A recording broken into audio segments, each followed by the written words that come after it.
கேரளாவில் நடக்குது, இங்கே நடக்கல. ஒரு திருடன் ஒரு திருட்டு போயிடுச்சு உங்கள் வீட்டில் போலீஸ் ஸ்டேஷனில் போய் கம்ப்ளைண்ட் கொடுக்குறீங்க. எப்போ திருடு போச்சுன்னு கேட்பானா இல்லையா? போலீஸ்கார் கேட்பாரா இல்லையா? சார் ஒரு 18 வருஷத்துக்கு முன்னாடினா பலான்னு ஒரு அறை விட மாட்டார். முதல்ல அதை புரிஞ்சுக்கணும். எந்த துறையிலையும் ஒரு தப்பு நடந்தால் ஒருத்தர் படுக்கைக்கு கூப்பிட்டா பலான்னு அரைஞ்சிட்டு போயிட வேண்டியதுதான். புரியுதுங்களா? தேன் எடுக்கிறவன் நக்கத்தான் செய்வான் போகிறங்க, அது வேற விஷயம். இப்போ யார் தேன் கூட்டில் கல்லறிகிறான்னு பார்க்கணும்.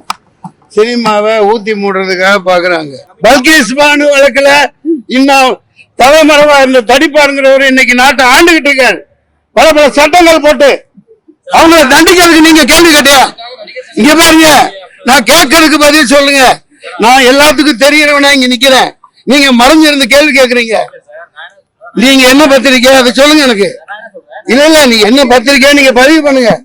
இங்க பாரு, கேட்கறதுக்கு பதில் இல்லை. நான் ஒன்னும் சீமான இல்ல. நீங்க கேட்கறீங்கல்ல, இப்ப குறுக்க நான் பேசிட்டு இருக்கேன், மறைச்சு கேட்கறீங்க. என்ன இது பொது இல்லாம என்ன? ஏன்னா ஒரு நாட்டை நாசம் பண்ணிட்டு கற்பழிச்சுட்டு நாட்டை ஆண்டுட்டு இருக்கா. அதுக்கு கமிட்டி இல்ல, நடிகர்கள்னா உங்களுக்கு எழுச்சி வேணா? நீ என்ன பத்திரிக்கைன்னு முதல்ல சொல்லு தம்பி. இப்பதான் சொல்றேன். குமுதம் உங்க பேர் ஐயா? கீதன் குமுதன் சொல்லுங்க. என்ன பேச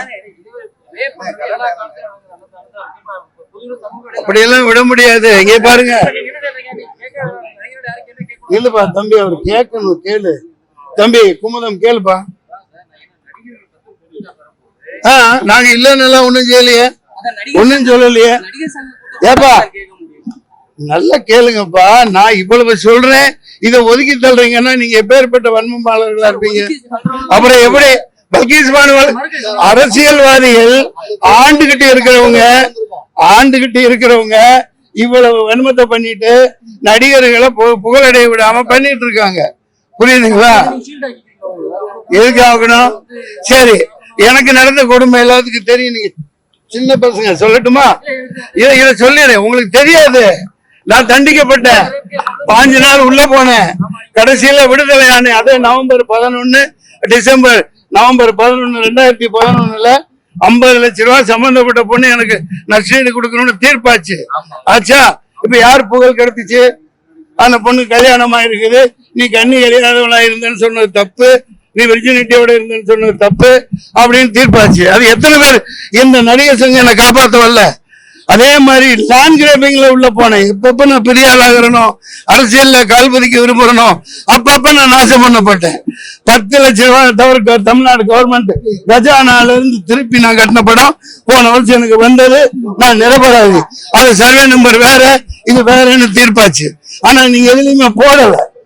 அந்த மாதிரி நான் கோவப்பட்டு பேசணுங்கிறதுக்கு இல்ல.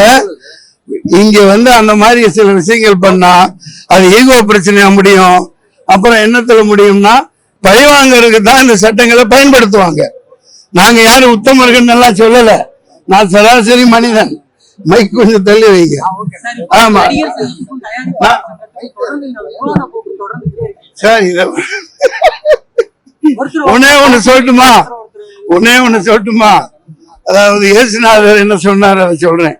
உங்களில் தப்பு செய்யாதவர்கள் யாரோ அவங்க கல்லடிங்க. சரியா?